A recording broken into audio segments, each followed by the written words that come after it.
Hey, what's up, guys? Eric here. Welcome to the channel if you haven't been here before, which you probably haven't, because I only have 20 subs and I don't post often. But the channel name is Hyper Rare Collectibles. That's my business name. You can find me on Instagram too. Check the link in the description. I am a new vendor, about 5 to 6 months in, and I plan on doing a video about that too, my experience thus far. My niche is finding, sourcing raw cards, getting them graded, and reselling them. Okay, that's what I'm focusing on. I'm starting to focus on getting nice quality singles as well to sell at shows to supplement that. So again, I've only been doing this 5 6 months. I'm still figuring everything out and making the modifications as I go. But to get back on track, yeah, I have about 4 submissions under my belt so far. Most of my submissions, and I go through GameStop, by the way. Most of my submissions have been around 40 cards on average. So I mean, it costs a pretty penny each submission. But my GameStop by me has been great. I'm in New Jersey. So yeah, that being said, after each submission, I've noticed that I've gotten more 10s. So I'm doing something right. I'm on the right track. I just want to say that no matter how long you, in my opinion, no matter how long you're doing this for, how much experience you have, you think you know everything about the cards you're submitting, PSA 10 is not gonna always give you a 10 for every single card. I highly doubt that will ever happen. They're gonna give you a lot of 9s. They're probably gonna give you 9s that should be 10s, and then you're gonna try to crack some open, resend it, then you'll probably get a 10. Then it's just, I don't know if it's a game they play or just a way for them to make some extra money, but check on YouTube and you'll see it happens a lot to a lot of people. So can't get frustrated. You are taking a gamble also, I'll say, when you do submit cards, but you want to take on the least risk possible. So just listen. I don't know what your intentions are. If you just want to send in cards that you like or you have some sentimental value, then whatever. But I'm thinking more like a business mindset. So I'm trying to get value, as much value as I can, because I plan on reselling. So therefore, I'm looking at PSA 10s, right? Especially on modern cards. There are some, exceptions in terms of vintage cards or, I guess, rare cards that you can get a lower grade in PSA and still make a good amount of money on it. Rule of thumb is a 9, especially for modern, is pretty much raw value. Again, there's some exceptions with that, even with modern cards. So always, I mean, you gotta, if you're a vendor, or even if you're just a collector and you want to see what the value of your card is, when you get your cards back, whatever grade they get, just always look it up and price them out. I use eBay sold and completed. I know a lot of people use the Alt app. I use it once in a blue. I just like eBay. I've been on eBay for years, and selling stuff, things like that. So I'm just used to it. But anyway, that being said, a little speech. How do I source cards? So when I started vending, again, I wanted to start with, I really had no cards. So I wanted to start, I had to bring something with me to a show, right? So I waited actually. It took longer for me to start because I waited for my first submission to come back, about 40 cards. Because my niche is PSA graded cards. That's what I try to focus on. So I sourced a bunch of raw cards off eBay. Now I did make one mistake. I bought a bunch of near mint cards off a reputable website that I bought sealed products for, and they're legit, not their fault at all. But I didn't. Again, I was new to all this. So you're gonna, you're gonna take losses, you're gonna take L's, you're gonna learn as you go. I spent about $1,000, maybe a little over that. Got a bunch of, hollows and IRs, even some big hitters, and all were near mint according to the website. When I got them in, yes, I guess you could say they qualify for near mint, but they definitely did not qualify for PSA 10. A lot of the centering was off corners white, you know, issues like that where I knew it wasn't gonna get 10, but I already spent the money. And this was like this is like 5 months ago, so cards were higher then, right? A lot of the cards, so I screwed myself double because a lot of those cards dropped, you know, maybe a few weeks or a month after. So, you know, about half of them I didn't send it to eBay, about half. So right there, I threw them in the binder, and then they even lost value sitting in the binder waiting for me to start my first show. But the other half, you know, I sent in along with some eBay raws, singles, I should say, that I found. And, you know, the video's up, I believe, on my channel, so check it out. I usually post my PSA returns. But, you know, it was an okay return. But after each PSA submission, which I think I have about 4, as I mentioned, definitely gotten a lot better. The last one I would say is the best. I have one at GameStop now, sent in a few weeks ago. I'm prepping one more. I'll show you really quick here. I got some sick cards in this one. I think I have about 32 cards right now. You know, we got some cool stuff. Like, look at this bad boy. Get the Mewtwo. But I'm not gonna go through the whole pile. Anyway. So number one, at least for me, is eBay. If you just want to be in the comfort of your own home, take your time. It is time consuming, by the way. And eBay, I've ran into this problem a lot. eBay will only allow you to send a certain amount of messages daily. I don't know why. It's annoying, and I've complained to customer support about it. And why do I send tons of messages? Because if you want to take this seriously, you got to be strict. And if you go on eBay, you search a card you're looking to get graded, a lot of people are terrible at taking photos. They just are. And you can't see everything in a photo, man. I mean, you just gotta make your best judgment. Most sellers are nice if you ask them to send extra photos or take close-ups of the back corners to make sure there's no whitening or at least one tiny dot. Because one tiny dot, you should be all right on the back, as long as the front centering is pretty much excellent or near excellent. I mean, because PSA has gotten more strict with the centering as of late. Something I noticed.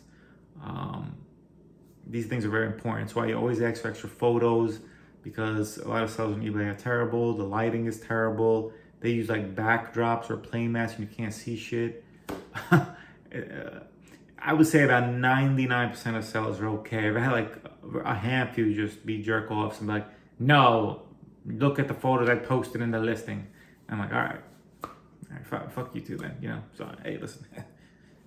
And I'm not asking like a hard ask, you know what I'm saying? I'm just asking as a customer, can you send a few extra photos? But if they want to lose business because they're too lazy to send me a few extra ones, take 2 seconds.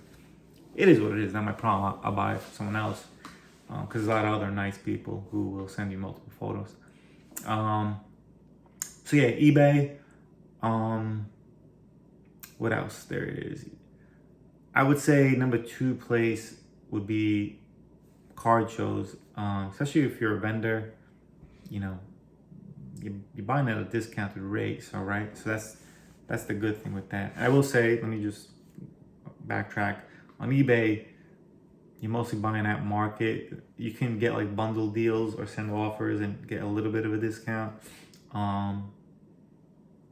But you know, ideally, in a perfect world, if you can buy lower as a vendor and get quality cards you send to grading, you're winning right there.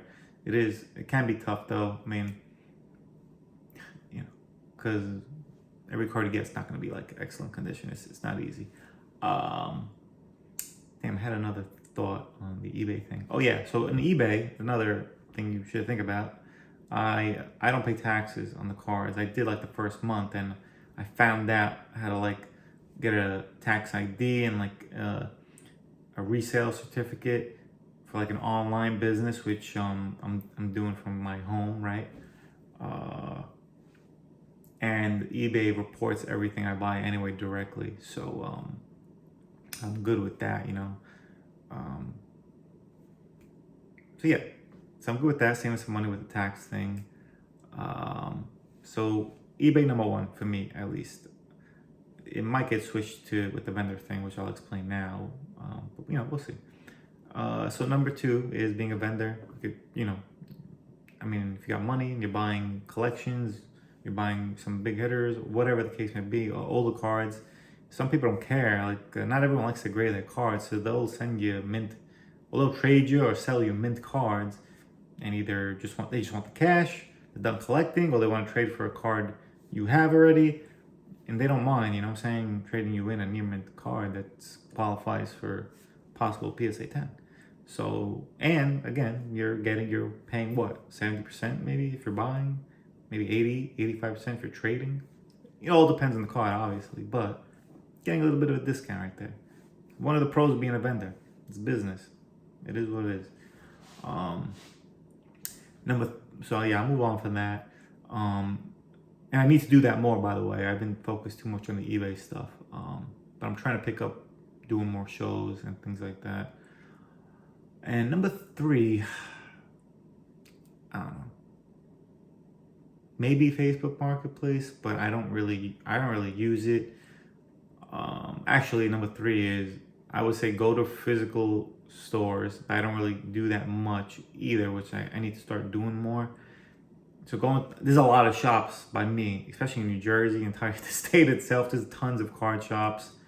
Hell, you could even drive over to New York. There's tons of card shops there.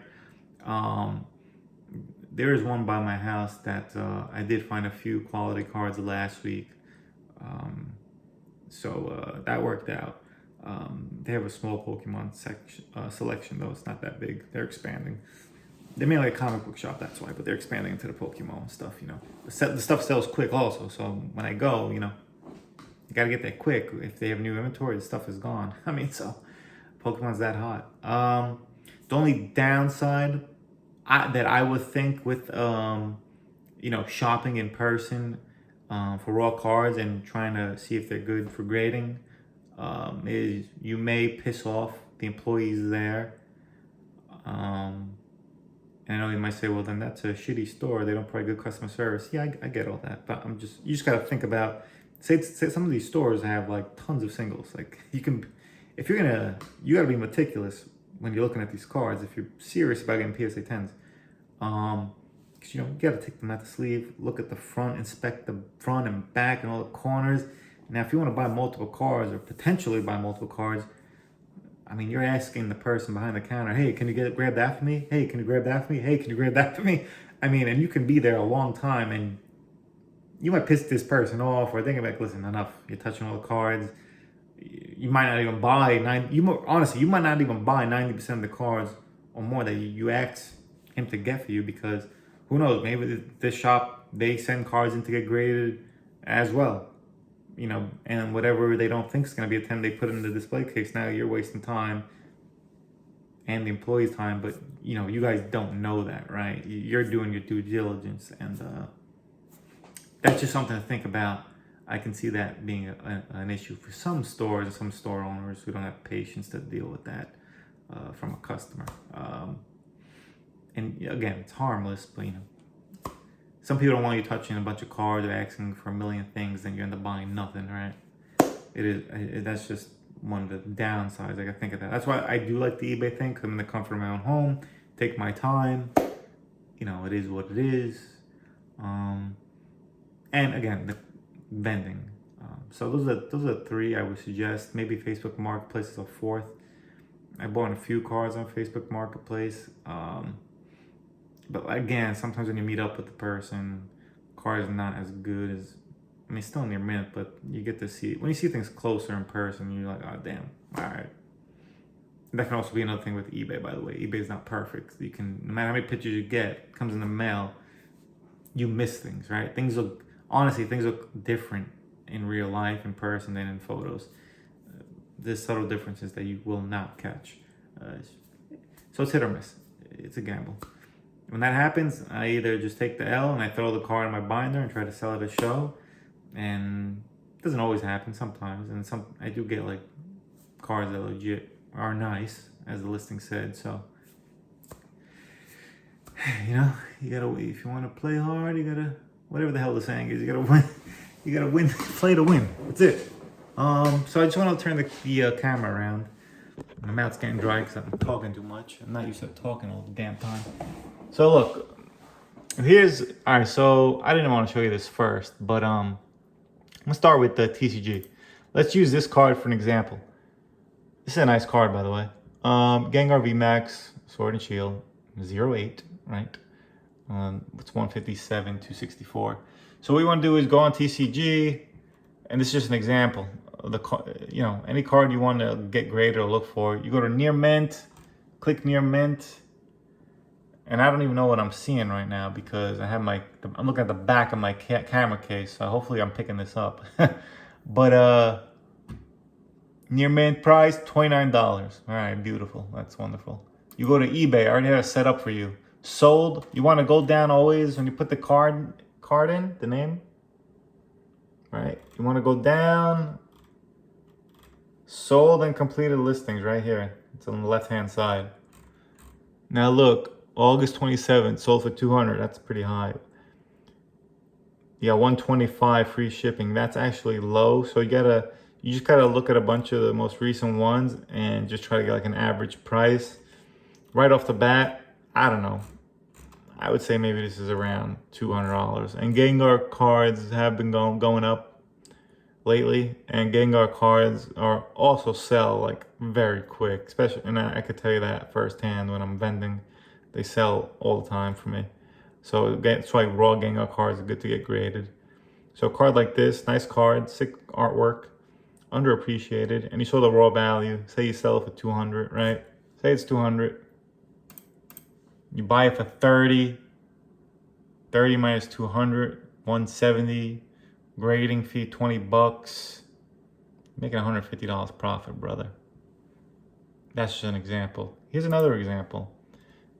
And I've sent a few of these in myself. Greninja, Celebrations, Sword and Shield 144 promo.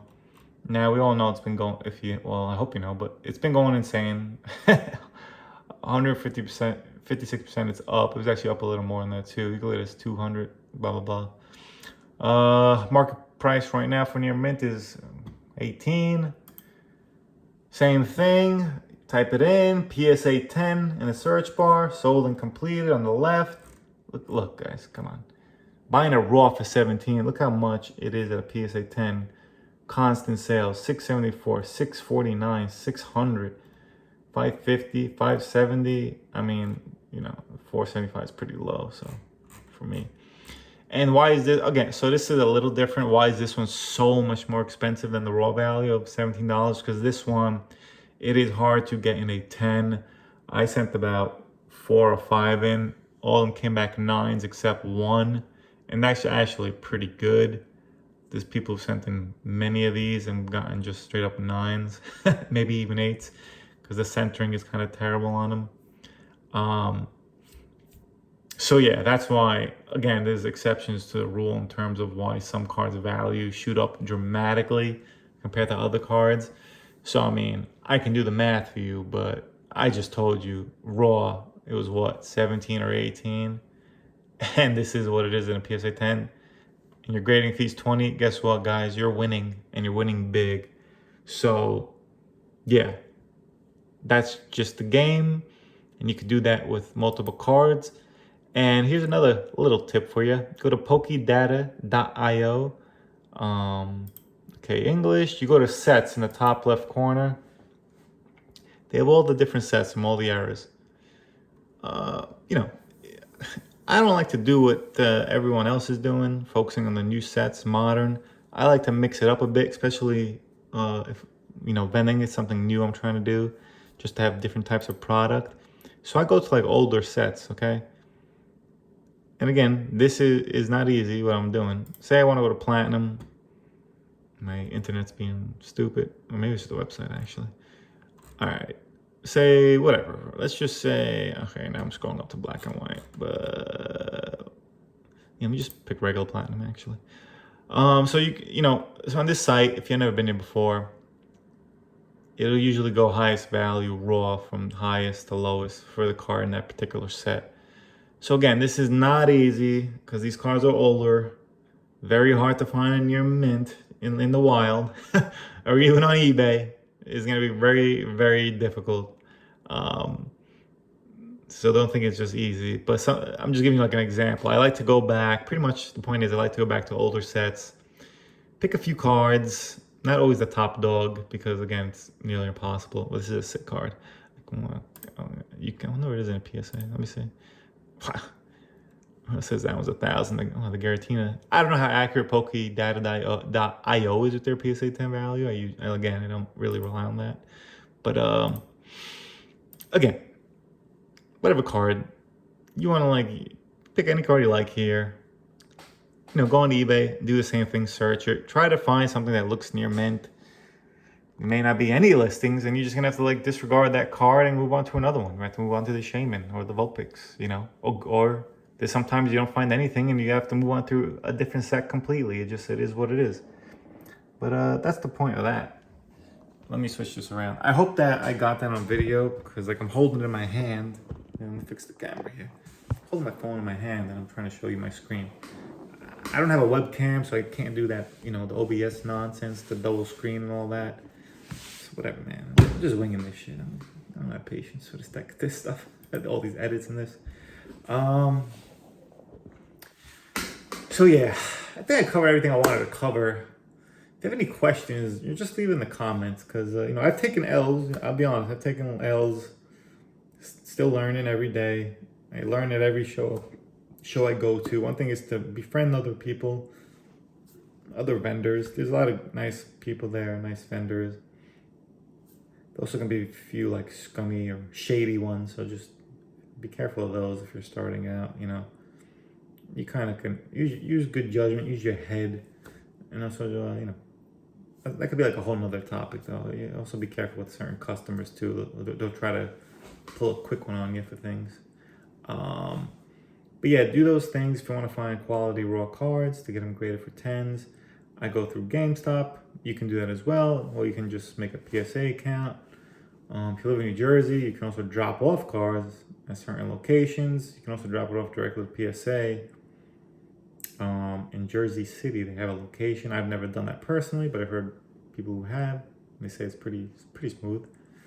Right now, the time turnaround frame, it's been about 2 months when I go through GameStop. So, you know, not bad. It is what it is. So yeah, I hope you enjoyed the video. I hope I didn't miss anything. I probably did. But that's it. I'm already rambling on for 22 minutes here. So yeah, leave a like, a comment. If you have any questions, feel free to ask, and I'll try to give you an honest answer. And from my experience so far doing this, again, you need money, cost money. So make sure you budget, and don't just pick any card if you're a vendor or you want to resell. Pick popular characters, cards with cool artwork. Watch YouTube videos, do your research, man, do your due diligence, okay? Don't just buy nonsense. And don't buy cards that say near mint on TCG or any other website, and there's no photo of the actual card. They just use a stock photo and put in your mint. Don't be like my dumb ass, what I did the first time. All right, just trying to save you guys some money, that's all. All right, guys, thanks for watching. Please subscribe, comment, check out the Instagram, and if you live in Jersey and you ever go to some card shows, you know, maybe you'll see me over there, and I'll hook you guys up. All right, thanks for watching.